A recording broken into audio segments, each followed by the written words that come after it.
손자병법 제7편 군쟁편 강의를 이어가도록 하겠습니다. 이 군쟁편은 손자가 우직지계의 기동을 논의하는 첫 번째 편입니다. 우리가 앞에서 시계의 작전 모공편, 즉 전쟁론에 관한 내용을 이미 논의를 했고요.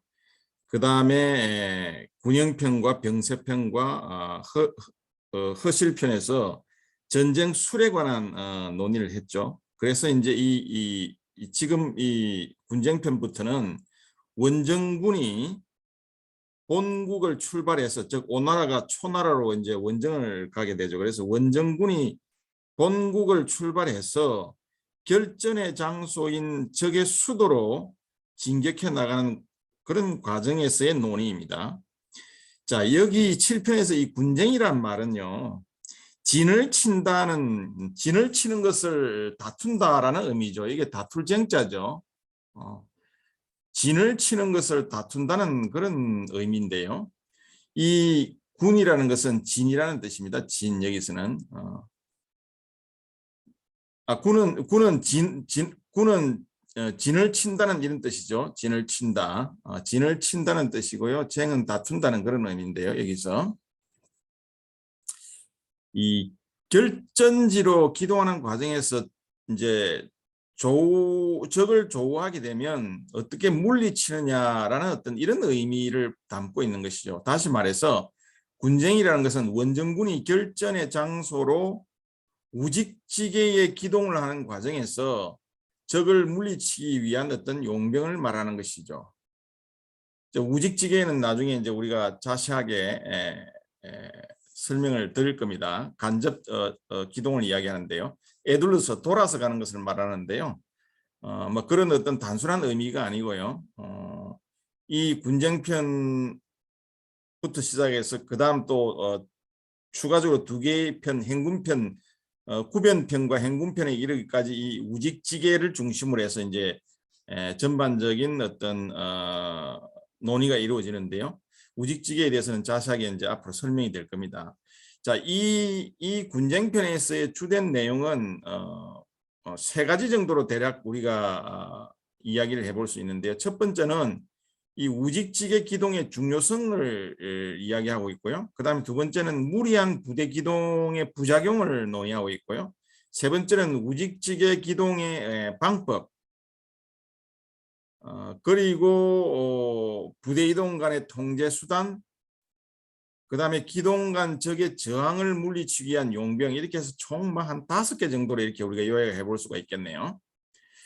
자, 이 군쟁편을 통해서 손자가 논의하고자 하는 핵심적인 내용은요, 적의 심장부로 곧바로 진격을 하면 이 적의 강력한 방어 진지를 돌파해야 하기 때문에 시간이 지연이 되고 또 많은 사상자가 발생할 수밖에 없기 때문에 오히려 적의 방어 진지를 우회해서 돌아가는 것이 군대를 온전히 보존하면서 신속하게 결전의 장소에 도착할 수 있는 기동 방법이라는 것이에요.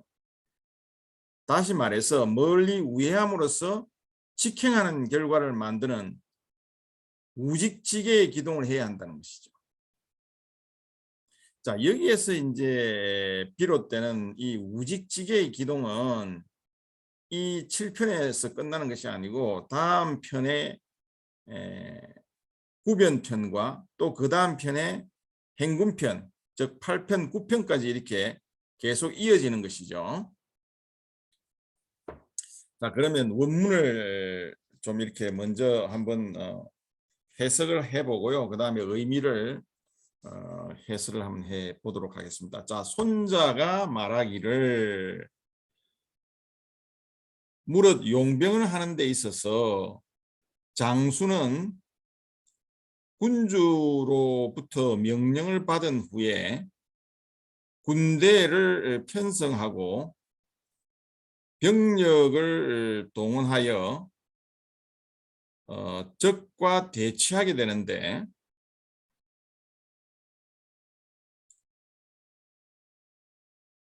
실제로 부대를 이끌고 결전의 장소로 기동하는 것보다 어려운 것은 없다. 그죠? 실제로 부대를 이끌고 기동하는 것보다 어려운 것은 없다. 결전의 장소로 이동하는 것이 어려운 것은 그곳으로 기동함에 있어서 먼 길을 우회하는 것으로 직행하는 결과를 만들어내고 그 과정에서 불리한 상황을 극복하고 유리한 상황을 조성해야 하기 때문이다. 자고로 우회하면서 이로움을 보여주어서 적을 잘못된 곳으로 유인해내면 적보다 늦게 출발해도 먼저 적보다 도착하게 된다. 이것이 바로 곧 우직지계이다.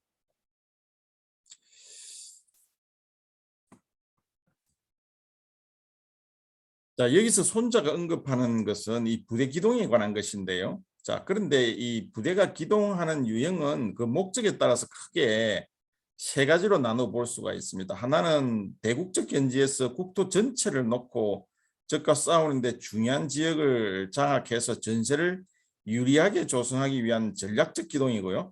두 번째는 전장에서 결정적 성과를 달성하고 결전에서 승리하기 위한 작전적 기동이죠. 그 다음에 세 번째는 양동이나 적을 찔러보기 위한 기만적 기동으로 구분해 볼 수가 있어요.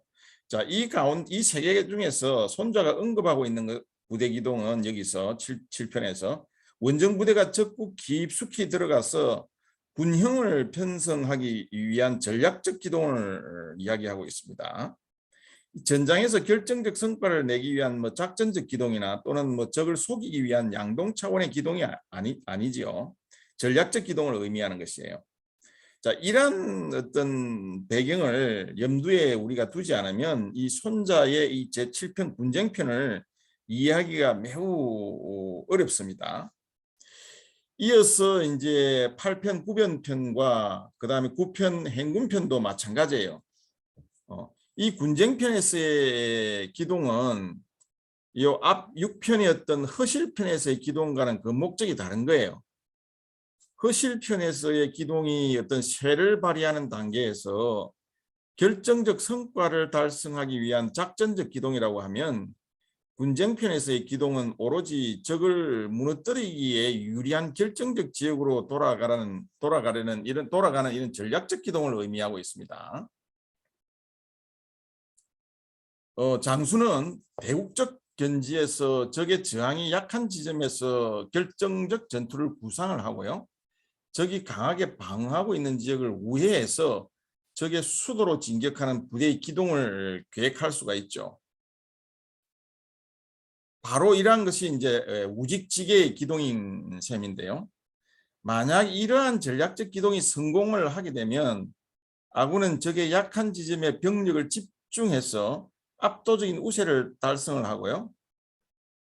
승리하기 위한 여건을 조성할 수 있는 것이죠.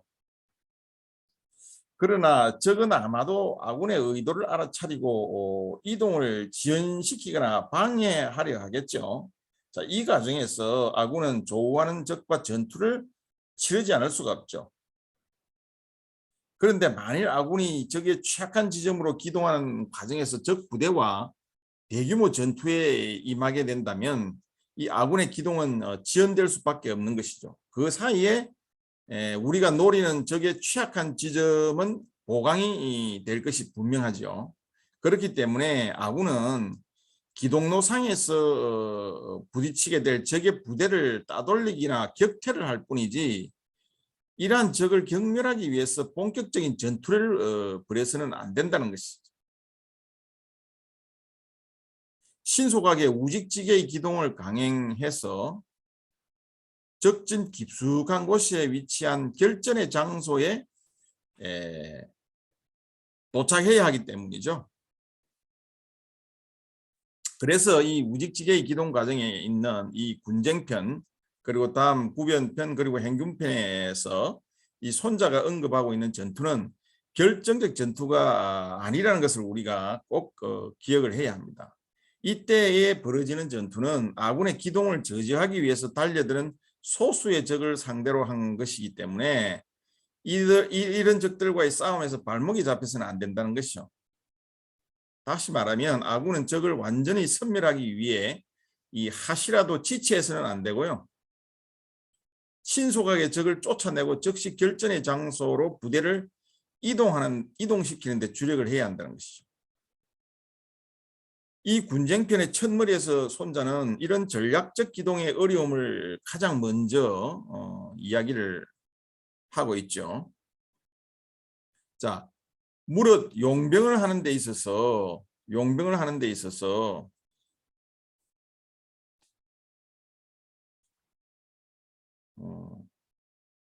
실제로 무릇 용병을 하는 데 있어서 장수는 군주로부터 명령을 받은 후에 그죠? 부대를 이끌고 결정적 장소로 기동하는 것보다 어려운 것은 없다 그랬어요. 군쟁, 다시 말하면 원정을 출발해서 결전을 수행할 전장으로 부대를 기동시키는 것이 그만큼 어렵다는 것을 이야기하고 있는 것이죠. 자, 여기에서 결전의 장소란 것은 원정을 단번에 승리로 이끌 수 있는 결정적 지점을 말하는데요. 적의 수도를 직접 공략하기에 유리한 곳을 의미하고 있는 것이죠. 자, 그렇다면 군쟁이 왜 어려운 건가요? 자, 원정군은 적의 방어가 강한 지역을 우회해서 저항이 약한 지역으로 돌아가야 하죠. 국경을 넘어서 적 수도로 직행할 수 있는 도로의 길목에는 적의 정예 부대들이 이미 방어진지를 편성하고 있기 때문에 저항이 클 수밖에 없죠. 그렇기 때문에 적 수도에 곧장 이르는 도로를 만약 사용을 하게 되면 기동 과정에서 강력한 적과 치열한 전투를 치러야 하기 때문에 손실이 크게 날 수밖에 없는 거예요.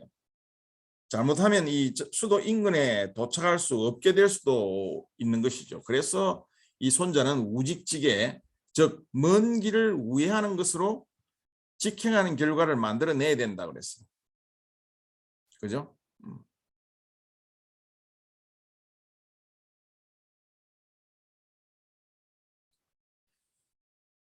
돌아가면 거리는 멀지만 적의 저항이 약하기 때문에 오히려 빨리 갈 수 있다는 것이죠. 자, 그런데 많은 병력과 이 군수품을 이렇게 가지고 원정군이 평탄한 도로를 포기하고 절벽이나 계곡, 뭐 하천 이런 지역을 통과해서 먼 길을 돌아가는 것은 정말 쉬운 일이 아니죠.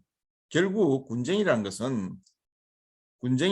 의미는 원정군이 온갖 난관을 극복하고 부대를 적 수도 인근에까지 기동하는 것을 말하는 것입니다.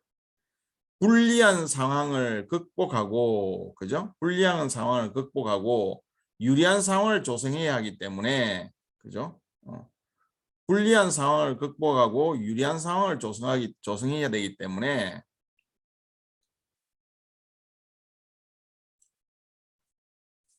손자는 이 가장 군쟁이 어렵다고 본 것이죠.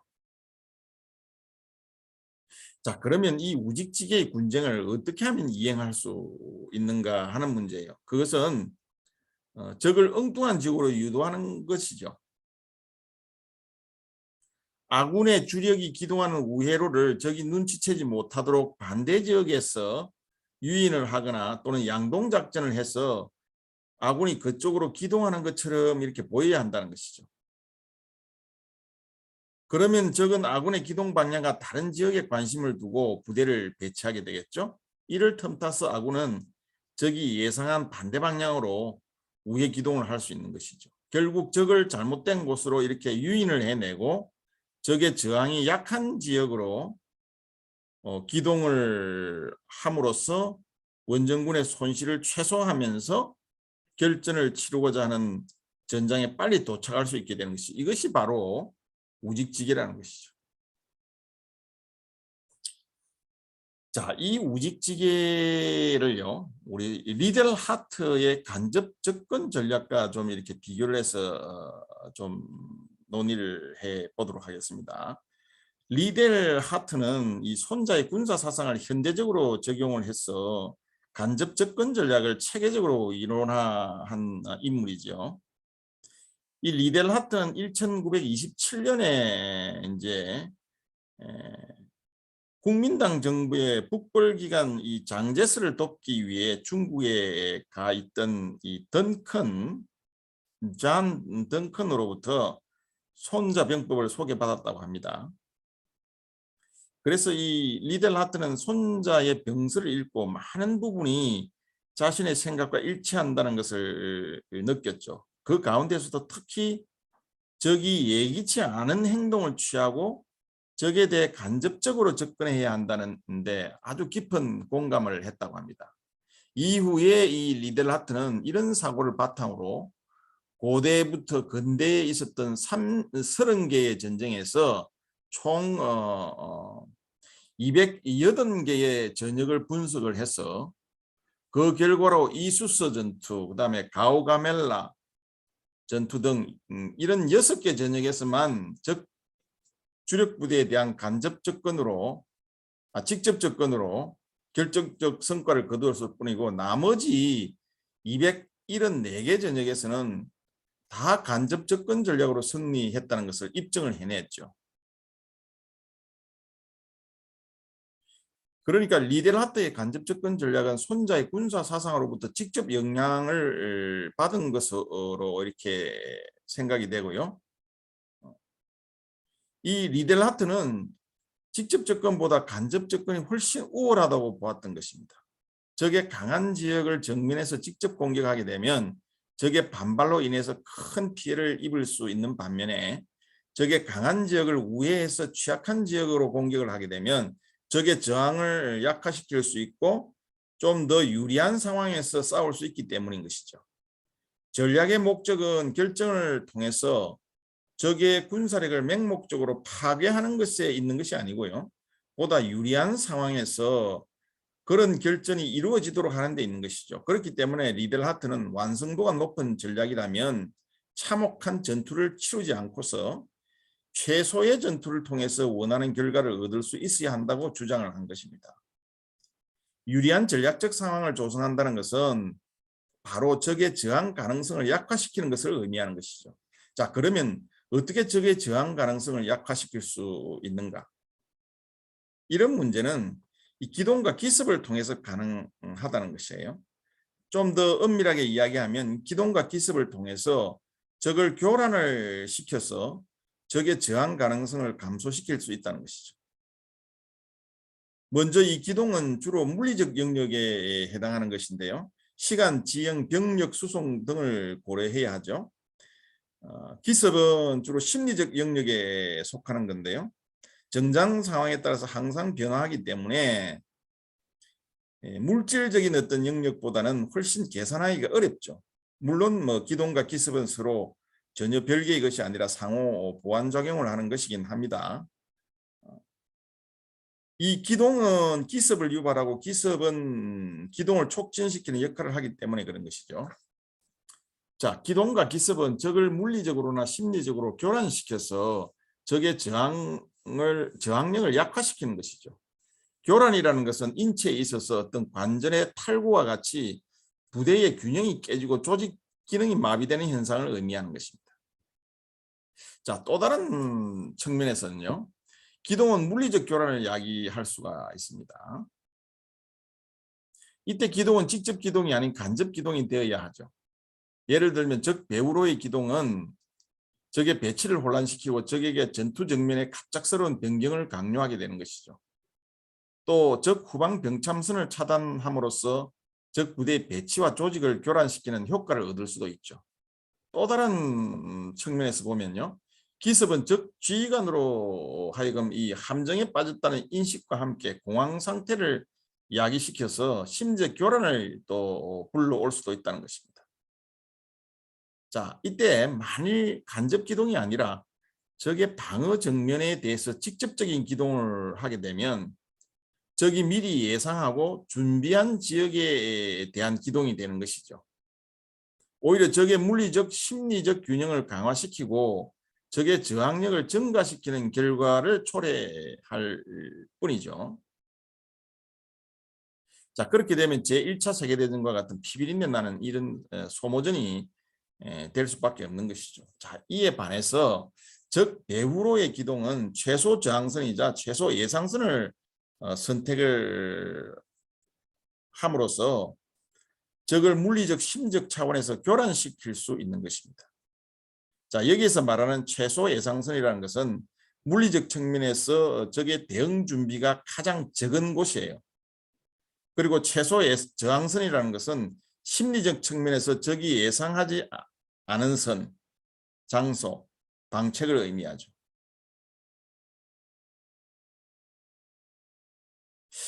자, 그런데 만일 누가 보더라도 최소 저항선으로 보이는 진출선을 기동 방향으로 취한다면 적도 마찬가지로 그 선을 취약한 지역으로 판단을 하고 사전에 방어 배치를 강화할 수 있고요.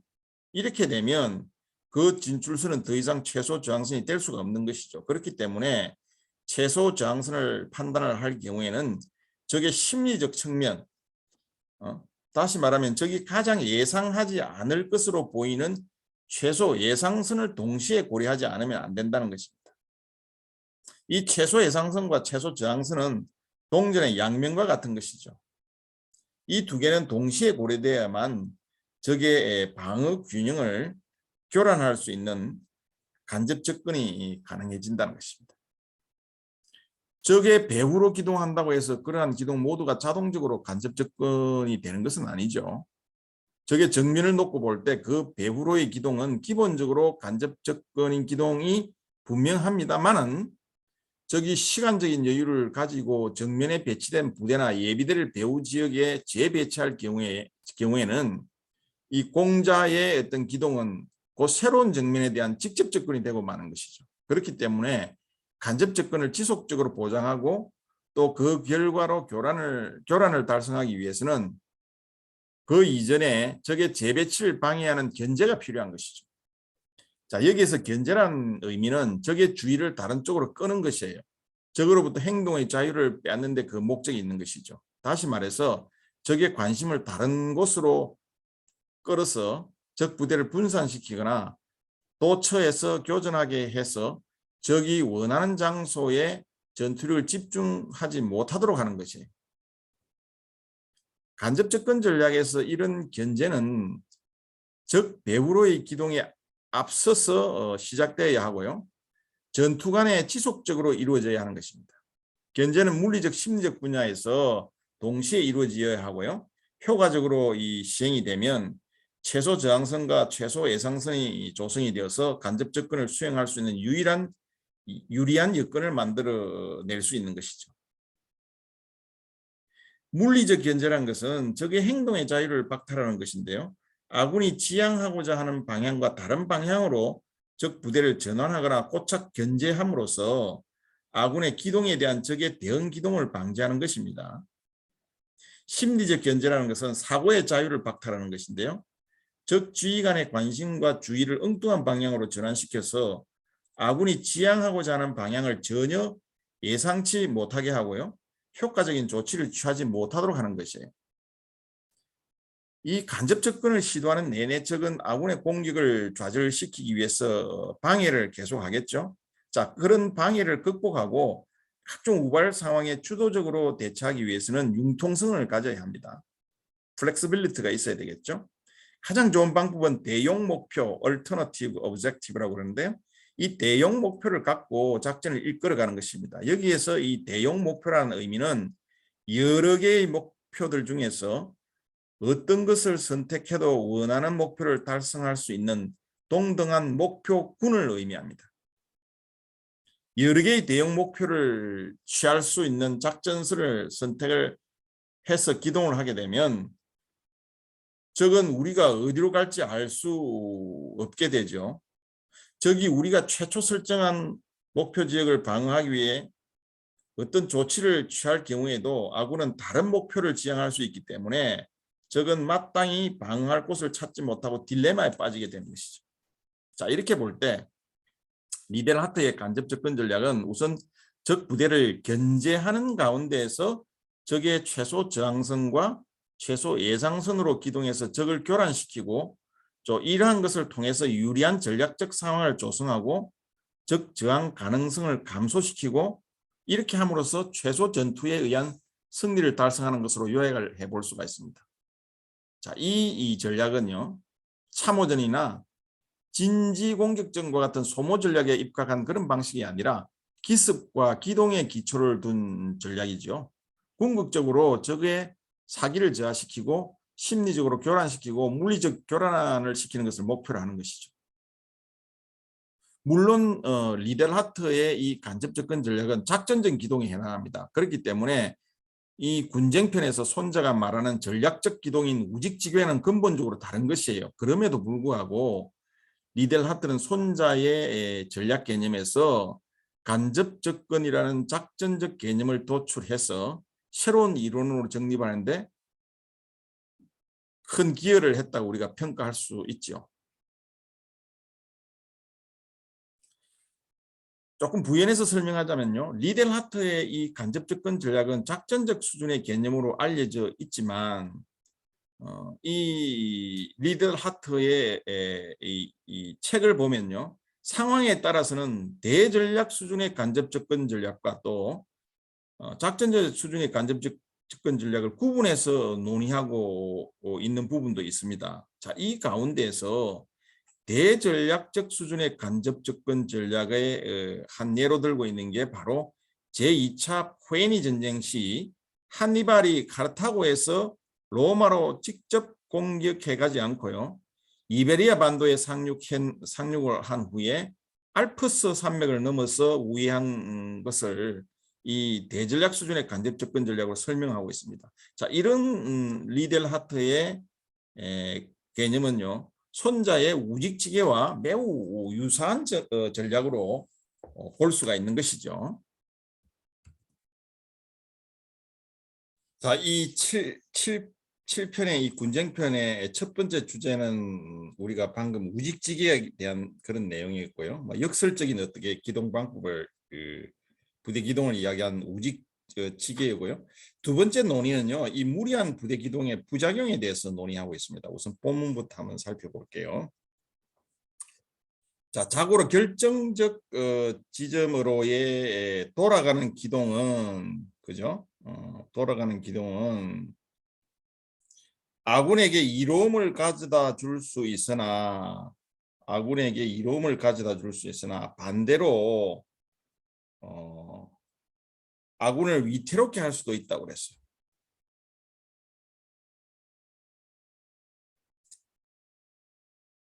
그군이죠. 전군을 이끌고 결정적 지점을 향해 기동에 나서면 보급 부대로 인해서 속도가 둔화되어 그 지역에 도달할 수 없게 된다. 그렇다고 해서 보급 부대를 분리하여 전투 부대만으로 유리한 지역을 확보하기 위해서 나서면 뒤에 남은 보급 부대가 손실을 입게 된다는 것이죠. 시중에 이제 그런 보급 부대를 이야기하는 것입니다.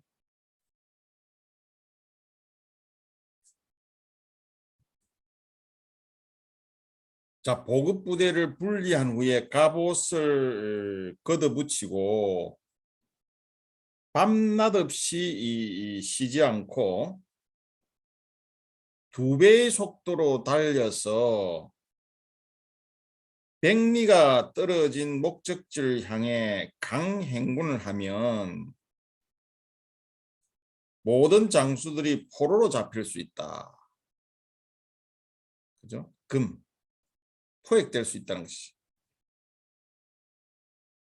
강인한 병사는 먼저 도착하고 약한 병사는 뒤에 처지게 되니까 그런 방법으로 행군을 하면 10분의 1 병력만이 도착하게 된다. 50리 떨어진 목적지를 향해서 강행군을 하면 선두에 선 장수를 잃게 되고요. 절반의 병력만이 도착을 하게 된다. 30리 떨어진 목적지를 향해서 강행군을 하게 되면 3분의 2 병력만이 도착하게 된다.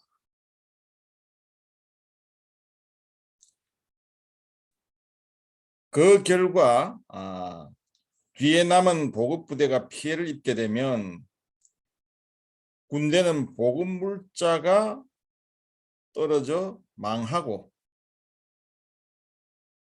식량이 떨어져서 망하고 비축물자가 떨어져서 망하게 된다. 자, 원문의 내용을 좀 살펴봤는데요. 자, 여기서 손자는 대규모 부대 기동이 얼마나 어려운지를 설명을 하고 있죠.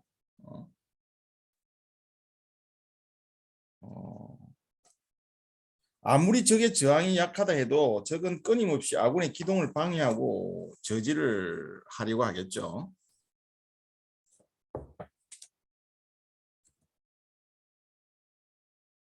아무리 적의 저항이 약하다 해도 적은 끊임없이 아군의 기동을 방해하고 저지할 겁니다. 그 결과로 이 장수가 부대 기동의 어려움과 또 요령을 이해하지 못하면 이 많은 병력의 손실이 발생하게 되고요.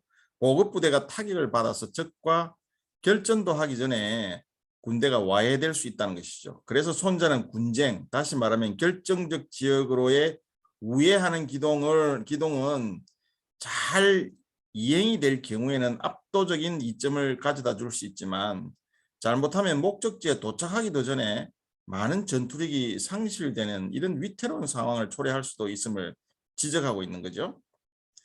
이 손자는 부대의 기동로에 따르는 두 가지 근본적인 문제, 즉 부대의 안정과 기동의 속도라는 관점에서 그런 위험을 다루고 있죠.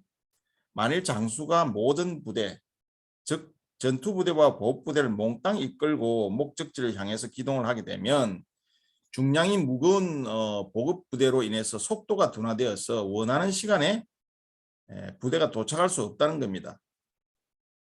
그렇다고 해서 보급부대를 분리해서 전투부대만으로 기동을 해나가면 또 뒤에 쳐져 있는 이 보급부대가 적에 의해서 손실을 입게 될 수도 있죠.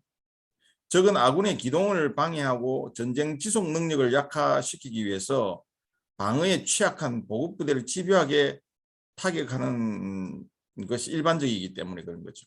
자, 이런 가운데서 장수가 무리하게 기동을 강행하면 원정군의 전력에 악영향을 미친다는 것입니다. 신속히 기동하고자 보급부대를 분리해서 쉬지 않고 2배의 속도로 기동을 하게 되면 선두부대부터 맨 마지막에 기동하는 부대까지 거리가 멀어져서 적에게 각계격파를 당하고요. 모든 장수들이 포로로 잡힐 수도 있는 겁니다. 병사들의 체력도 고갈되어서 많은 병사들이 낙오하게 되고요. 적의 공격에도 또 취약해져서 결국에는 전체 병력의 3분의 2나 절반, 최악의 경우에는 10분의 1만이 목적에 도달할 수 있다는 것이죠. 원정군이 결전장에 도착하더라도 제대로 된 전투력을 발휘할 수 없는 상황에 처해버리는 것이죠. 설상가상으로 속도가 늦어서 뒤에서 멀리 따라오는 보급부대가 적의 공격으로 피해를 입게 되면 군대는 와해될 위험에 처하게 되는 것이죠. 당장 싸우는 데 필요한 물자가 부족하고 또 먹을 식량이 끊기게 되면 이 병사들은 대열을 이탈해서 도망을 하게 되겠죠. 비축 물자가 동이 나면 전쟁을 지속하기 어렵게 될 것이고요. 부대가 잘못된 기동을 하게 되면 제대로 싸워보지도 못하고 원정 자체를 망치게 되는 결과를 초래하게 된다는 것입니다.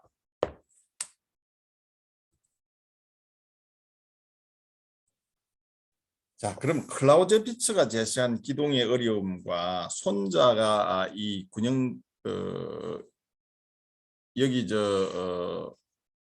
여기에서 이야기하고 있는 군쟁편에서 이야기하고 있는 기동의 어려움을 좀 비교해서 설명을 해보면요. 자, 클라우제비츠는요, 기동은 부대의 전투력에 매우 심각한 손상을 가져올 수 있다라고 이야기합니다. 물론 적당한 거리에서 이루어지는 한 차례의 뭐 행군이라고 하면 뭐 별 영향이 없겠지만요.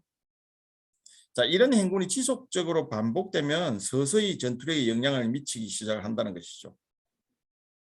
점점점 더 나아가서 격렬한 행군으로 이어지면 더 큰 피해를 가져올 수 있는 것이죠.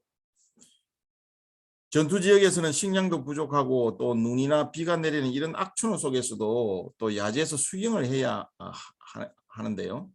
이 기동하는 도로도 엉망이 되어서 이 길이 제대로 나지 않은 이런 산악 지역과 하천 지역 또 늪지대를 통과해야 해서 행군을 하게 되는 것이죠. 언제 있을지 모르는 이 적의 기습 공격에 대비하고 대응을 해야 하기 때문에 매일 육체적 피로가 또 피로와 정신적 스트레스가 누적이 되겠죠.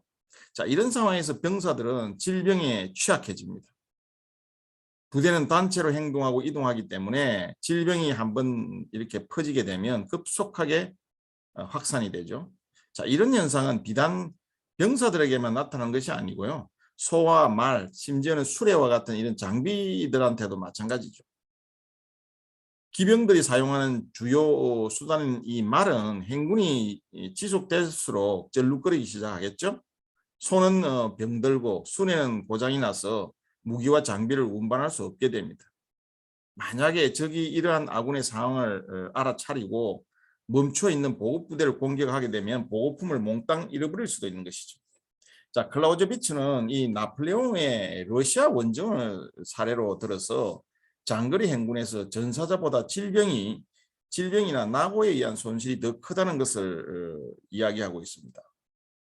자, 1812년 6월 24일 나폴레옹은 30만의 병력을 이끌고 모스크바로 출발을 합니다. 나폴레옹의 군대가 52일 동안 530km를 이동해서 8월 15일 스몰렌스크에 도착했을 때 이 나폴레옹의 병력은 18만 2천 명으로 줄어 있었어요. 자, 이 숫자는 나폴레옹이 정찰병으로 먼저 출발시켰던 1만 3,500명과 부대 이동 도중에 두 차례의 전투에서 손실을 입었던 10,000명을 제외하면 전체 병력의 3분의 1에 해당하는 9만 5천 명이 질병과 낙오로 손실을 입었음을 의미합니다. 그로부터 3주 후에 나폴레옹의 군대가 보로디노에 도착했을 때 손실 병력은 14만 4천 명으로 늘어났죠. 일주일 후에 모스크바에 도착했을 때는 19만 8천 명으로 늘어났습니다. 자, 목적지에 도착한 나폴레옹의 원정군 병력이 처음 출발했을 때의 3분의 1로 줄어든 것입니다. 실제로 나폴레옹은 강행군을 멈추지 않았죠. 나폴레옹 군대는 모스크바에 도착하기까지 82일 동안 약 900km를 이동을 했습니다. 그 과정에서 단 2번밖에 쉬지 않았죠. 그것도 한 번은 빌라에서 14일, 또 한 번은 비텝스크에서 11일 휴식을 취했는데요. 자, 이 두 휴식마저도 병력들의 어떤 휴식을 위해서 쉰 것이 아니고 뒤에 쳐져서 낙오한 병사들을 기다리기 위해서 정지한 그런 휴식이었죠. 휴식 아닌 휴식이었죠. 자, 이런 것들은요, 손자가 지적을 하고 있는 것처럼 무모한 부대 기동이 가져오는 폐해를 잘 보여주고 있는 거예요. 자, 여기서 재미있는 건요, 손자가 구상하고 있는 초나라에 대한 원전 작전도 약 1000km에 달하는 장거리 원정이었다는 점입니다. 당시 오나라 수도에서 초나라 수도까지의 직선 거리는 약 한 750km 정도 되었는데요. 당시의 어떤 도로나 우직지계를 고려한 오나라 군대의 어떤 기동을 염두에 둔다면 이 기동 거리는 1000km 이상이 될 것으로 짐작할 수가 있죠. 자, 이런 상황에서 손자는 나폴레옹이 범했던 이런 무모한 행군의 폐해를 일찌감치 간파하고 미리 경고를 하고 있는 것이죠.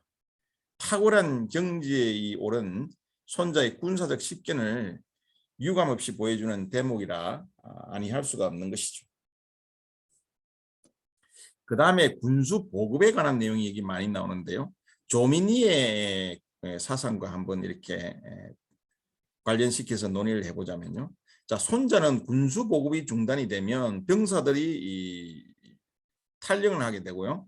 군대가 와야 되는 이런 심각한 결과를 초래한다고 경고하고 있죠. 조민희는 이 손자 못지않게 전쟁을 수행하는 데 있어서 군수 보급의 중요성에 대해서 상당한 주목을 하고 있습니다. 이 군수 보급에 대해서 상세한 분석을 시도했던 사상가가 바로 조민희죠. 클로제비치나 리델하트와 같은 이런 서양의 군사 사상가들이 군수 보고의 문제에 대해서 별로 관심을 보이지 않았을 때 이 조민희는 이런 문제의식을 가졌다는 것은 매우 높이 평가할 필요가 있죠. 조민희가 쓴 저서가 전쟁술이라는 것인데요.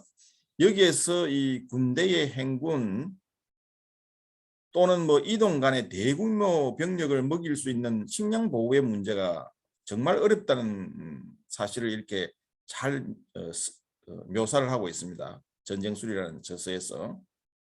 군수 보급은 과거 대부대를 일으켜서 원정에 나섰던 이 페르시아의 황제 다리우스나 크세스가 직면했던 그런 문제였을 것이죠. 그리고 이런 문제는 로마 시대의 카이사르나 중국의 몽골족 그리고 중세의 게르만족과 십자군 등과 같은 이런 대군을 이끌고 먼 지역을 가로질러 전쟁을 치렀던 이런 군대들에게도 마찬가지 문제였을 겁니다. 군수 보급의 방법은 두 가지로 구분해 볼 수 있는데요. 하나는 군수 물자를 직접 본국으로부터 실어 나르는 방법이고 다른 하나는 적국에서 약탈이나 협조를 얻어서 현지 조달하는 방식인데요. 페르시아나 로마의 경우에는 주로 보급 기지로부터 식량을 운반해서 지원하는 방안을 선택을 했고요. 반면에 몽골족이나 게르만족은 이동 과정에서 통과하게 될 적국의 도시를 약탈을 해서 필요한 식량을 확보했었죠. 자, 근대 역사를 우리가 살펴보면요. 이 프랑스 군주 프란시스 1세는 5만 명의 병력을 이끌고 알프스를 넘어 이탈리아로 진격할 때 보급 부대를 동반하지 않았습니다. 대신에 티시노와 포 골짜기의 부유한 마을에서 이 보급 물자를 충당했던 것이죠. 그렇지만 루이 14세와 프리드리 2세는 더 큰 규모의 군대로 전쟁을 수행하면서도 군대가 주둔하는 가까운 지역에 보급 창고를 설치해서 운영을 했습니다. 보급 창고는 군대가 이동하는 경로를 따라 설치가 되었고요. 군대는 가급적 보급 창고에서 가까운 지역에서 작전을 수행해야 했기 때문에 이런 창고의 운용은 이 군대의 활동 범위를 제한하는 요인으로 작용을 하지 않을 수 없었죠. 자, 나폴레옹은 이런 보급 창고 제도를 버리고 현지 조달 제도를 채택을 했는데요. 자, 나폴레옹의 군대는 때로는 적지에 있는 민가의 도움을 받아서 숙식을 해결하기도 하고 보급품을 획득하기도 했지만 대부분의 경우에는 마을을 약탈해서 필요한 식량과 보급 물자를 탈취를 했었죠. 자, 이런 방식은 나폴레옹 군대의 기동성과 충격력을 크게 강화하는 데 도움을 주었던 것입니다. 유럽을 석권하는 과정에서 이 뛰어난 용병수를 유감없이 발휘하는 데 중요한 기반으로 작용했다는 것은 부인할 수가 없죠. 자, 그렇지만 나폴레옹은 대부대를 움직이면서 현지 조달에만 전적으로 의존을 하고 또 이를 남용을 했기 때문에 러시아 원정에서는 참패를 당하기도 했습니다. 근대에 와서 조민희는 비교적 객관적 입장에서 군수 지원의 중요성을 인식하고 또 이러한 것들을 체계적으로 설명하고자 했습니다. 조민희는 나폴레옹의 전쟁을 분석을 해서 전쟁술이라는 책을 썼지만 나폴레옹과는 달리 군수 지원을 무시하거나 또 이 군수 지원을 전투와 별개의 문제로 생각하지 않았어요. 조민희는 군수의 문제가 작전과 기동의 어떤 성공과 직접적으로 관련된 것으로 이렇게 여겼던 것이죠. 부대의 집결과 작전 지역의 이동, 또 전투 준비나 정찰, 첩보활동, 그리고 작전선을 설정하는 데 있어서 반드시 군수 지원을 고려해야 한다고 주장했던 것입니다. 특히 지휘관은 군수 분야에 대한 전문적 식견을 가지고 이 침공한 국가의 자원을 활용할 수 있도록 현지의 관청을 활용해서 보급 지원 체계를 갖추도록 해야 한다고 주장을 했고요. 만약에 현지의 관청이 협조적이지 않으면 작전 수행에 가장 용이한 지역에 임시기구를 만들어서 보급 창고를 설치하고 운영해야 한다고 주장을 했었죠.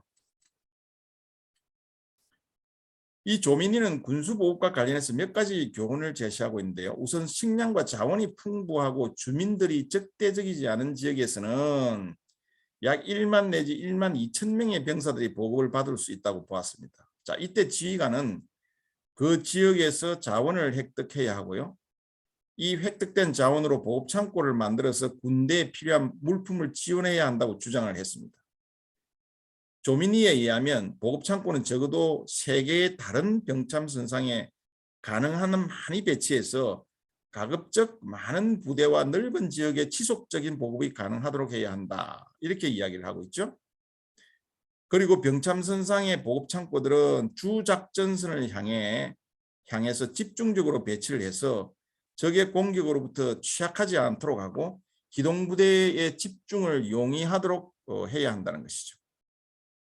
자, 그런데 만일 적의 지역에 민가가 드물거나 없다면 군은 현지에서 보급을 제대로 할 수 없게 되겠죠. 그래서 이러한 경우에는 군대가 충분한 식량을 휴대하거나 보급 창고로부터 너무 멀리 떨어져서 작전하지 않도록 주의를 해야 한다고 강조를 하고 있습니다. 이 외에도 조민희는 보급소를 설치하고 보급품을 운반할 수 있는 수송수단을 확보해야 한다고 주장을 하고 있고요. 또 작전 지역이 바다를 끼고 있을 경우에는 바다를 이용한 수송이 매우 유리하다고 이야기하고 있고요. 그리고 또 현지 주민이 기르는 소와 양 이런 가축들을 식량으로 활용을 할 수 있으나 그러한 양은 제한된다는 점 등을 자세하게 전쟁술 그의 저서에서 설명을 하고 있죠.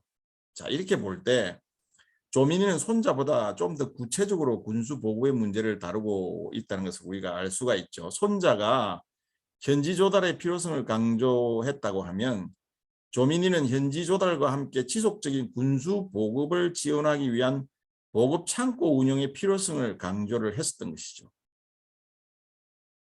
그렇게 함으로써 절충적이면서도 보다 구체적인 군수 지원 방안을 제시하고 있는 것이죠. 비록 조민희의 주장이 오늘날 그대로 적용되기에는 한계가 있을 수 있지만 군수 보고의 문제를 면밀하게 분석을 해서 체계적으로 접근을 했던 이 조민희의 시도는 당시에 시대적 상황을 고려해 볼 때 매우 혁신적이라고 우리가 평가하지 않을 수 없는 것이죠.